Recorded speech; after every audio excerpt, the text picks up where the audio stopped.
Okay.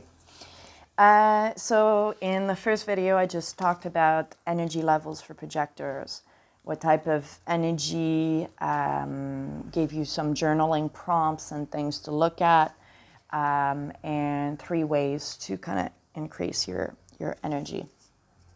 In this video, I want to talk about 2 things.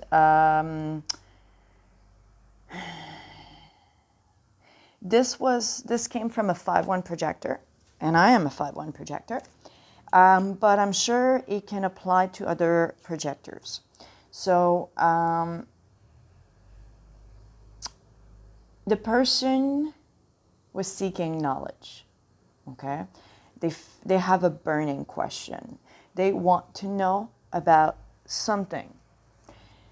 And they are kind of stuck in a loop and couldn't get out of that. But that feels really important for them to move forward as a person, okay? Now, how I responded to this situation, what was being presented to me. I recap his inquiry as, so you want to know about a given topic, okay? And you have asked people that could have possibly knowledge. No one is answering. They're not saying they don't know, but they likely don't know if they're not answering. They're just speaking about another variation of the question, but not what you're looking for. And then you tried to search for yourself, and you couldn't find the answer to your question. Now, what was left? Okay, people don't know, you've searched, it's not working. Third thing, you gotta go out and experiment. You gotta go do your own research. You gotta go out there and seek the knowledge. So as a projector, we have this ability to see something, see a system, and see its flaws, see where it's not working, where improvements can be made. Well, when you have that situation, see, it's very generic and can be applied to a lot of situations. You know, you've asked, you've done the research, what else is there to do? Go out and try yourself. Now, when doing such experiment, be mindful of your energy, which I just talked about in the other video, right? Only go out and experiment when you're in alignment or you feel good within your energy. And I mean, your experimentation also, before diving too deep, what are you seeking out of this experimentation? What is this going to give to you? Are you seeking answers about yourself through this? And is that the only way to get this answer? Is this question also linked to your personal past? If so, where is this issue, trauma, question, problem first happen? Where did it first happen?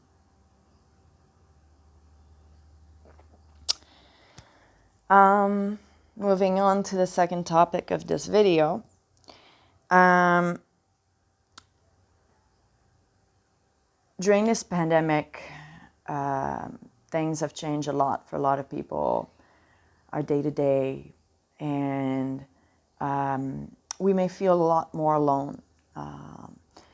And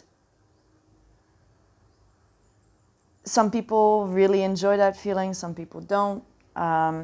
Now, when you feel alone, there's a few things I want you to think about. So,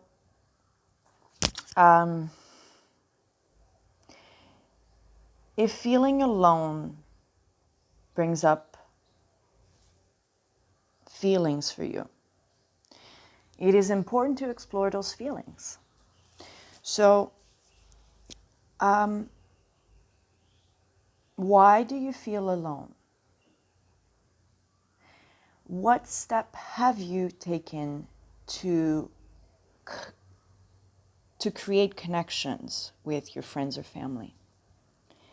If you feel withdrawn, if you feel people have withdrawn from you, flip the question, how have you been available to others? If you feel like you're a burden to others, and maybe that's why they're withdrawn or you feel alone, flip the question, how are you adding values to others?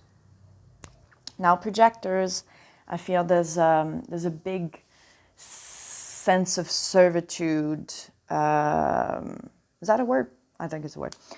Servitude to others. So I like to, bring up these questions so that you think of how you can be there for others. And on a flip side, look at who is really there for you and who is not there for you, to not cast so much judgment and have so much expectations or project. Let's not project. So what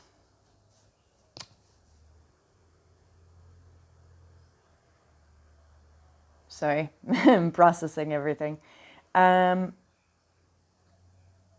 Without casting expectation or projection, is it reasonable that they're not mentally, physically, or emotionally available for you? Like, is it possible that they may have their own thing and that's why they're not available for you? Is this a person that has been, giving and receiving? Do we have a healthy relationship? And if not, then maybe we shouldn't be having any expectations from that person. If that person has never really been there for us, maybe it's time that we reevaluate the friendship. And I'm not saying to cancel, to cut them out, but just in your mind, remove any attachment, expectations and projection, and kind of like demote them in your mind.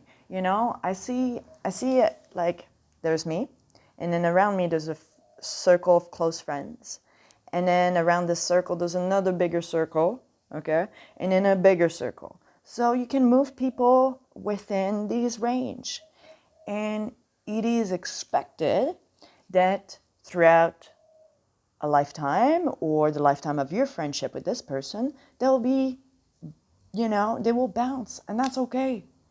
We have to give each other room to make mistakes, to grow, to pause a friendship and return to it when we are both stronger, healthier, in alignment.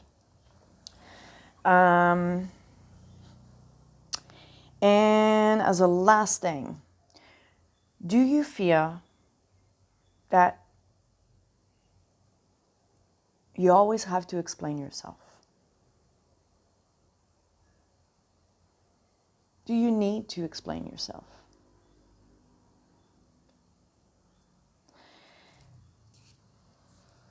Often we explain ourselves to get approval or to justify imperfection. Now, a big mantra of mine lately, mantras because there's a couple, is I'm focusing on authenticity, me being authentic self, over being approved, over approval. I'm focusing on being authentic and completely me over being perfect. That is why this video has a big pause where I don't talk, where I make mistakes and my hair is not done, I don't even have makeup on. I don't wear makeup, but anyway, you get the gist of it. Is I'm being me, And that's it. So think of this next time you try to explain yourself or your actions or your feelings or anything. The projector in me sees the projector in you. I felt like saying that. Bye.